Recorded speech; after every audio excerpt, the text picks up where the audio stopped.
সঁহাৰি যিটো বিপুল সঁহাৰি দেখিছোঁ আৰু এই সঁহাৰিৰ পৰা এইটো স্পষ্ট হৈ গৈছে যে চিপাঝাৰত কংগ্ৰেছৰ জয় অনিবাৰ্য কংগ্ৰেছ অপ্ৰতিৰোধ্য নহয়। প্ৰথম পৰ্যায়ৰ কথা সোধাৰ লগে লগে মই এটা আপোনালোকক স্পষ্টীকৰণ দি ল'ব খুজিছোঁ।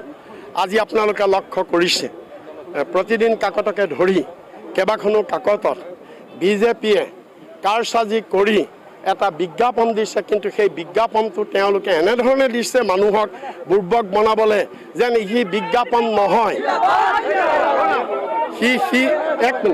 সি বিজ্ঞাপন নহয়, সি যেন সাংবাদিকে এনালাইচিছ কৰি দিয়া এটা নিউজ, সাংবাদিকে এনালাইচিছ কৰি দিয়া এটা নিউজ হিচাপে তেওঁলোকে প্ৰতিপন্ন কৰিব খুজিছে বিজ্ঞাপনটো দি। আৰু তাত তেওঁলোকে কৈছে যে উজনি অসমৰ আটাইকেইখন চিটত বিজেপিয়ে দখল কৰিব, জয়ী হ'ব। আমি এইটোৰ ওপৰত আজি ইলেকশ্যন কমিশ্যনৰ ওচৰত আমি আজি কমপ্লেইন লজ কৰিছোঁ, কাৰণ তেওঁলোকে ইয়াৰ যোগেদি তেওঁলোকে নিৰ্বাচনী যিটো কোড অফ কণ্ডাক্ট তেওঁলোকে ভায়লেট কৰিছে, ভোটাৰক তেওঁলোকে কনফিউজ কৰিছে। আৰু বিজেপিক মই প্ৰত্যাহ্বান জনাইছোঁ, যদি তেওঁলোকে কিয় আজি ক'ব লগা হ'ল নিউজ নকৰি বিজ্ঞাপনৰ নামত নিউজ আকাৰে সজাই মানুহক কিয় বুৰ্বক বনাই ক'ব লগা হ'ল যে উজনিৰ আটাইকেইখন চিট বিজেপিয়ে পাব। ইয়াৰ অৰ্থ কি তেওঁলোকে নিশ্চয় বুজি পাইছে যে তেওঁলোকৰ তাত ভেটি উচ্ছন্ন হৈছে আৰু সেইকাৰণে তেওঁলোকে এনেকুৱা মিথ্যাচাৰৰ প্ৰচাৰ লৈছে।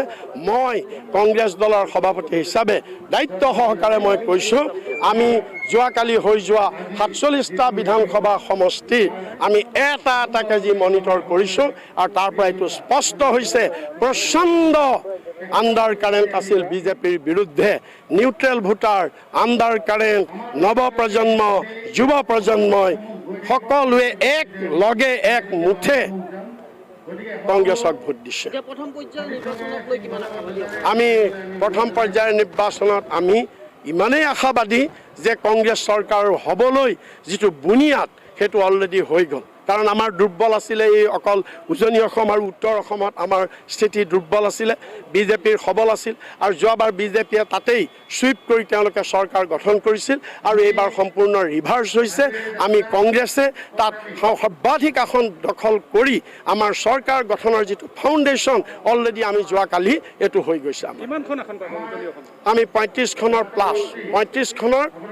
35 চিট আমি যোৱাকালি হৈ যোৱা ৪৭খনৰ ভিতৰত আমি পাম। ছেকেণ্ড ফেজৰ আমি সংখ্যাটো আজি নকওঁ, আমি ক'ম, কিন্তু ছেকেণ্ড ফেজ আৰু থাৰ্ড ফেজটো কংগ্ৰেছৰ আৰু ভাল। আপোনালোকে জানে ইয়াততো বিজেপি সীমিত সংখ্যক আসনত আছে, সীমিত সংখ্যক। থাৰ্ড ফেজততো বিজেপি প্ৰায় নায়েই, ছেকেণ্ড ফেজত সীমিত সংখ্যক আসনত বিজেপি আছে। গতিকে ইয়াততো বিজেপি আৰু ধৰাশায়ী হ'ব।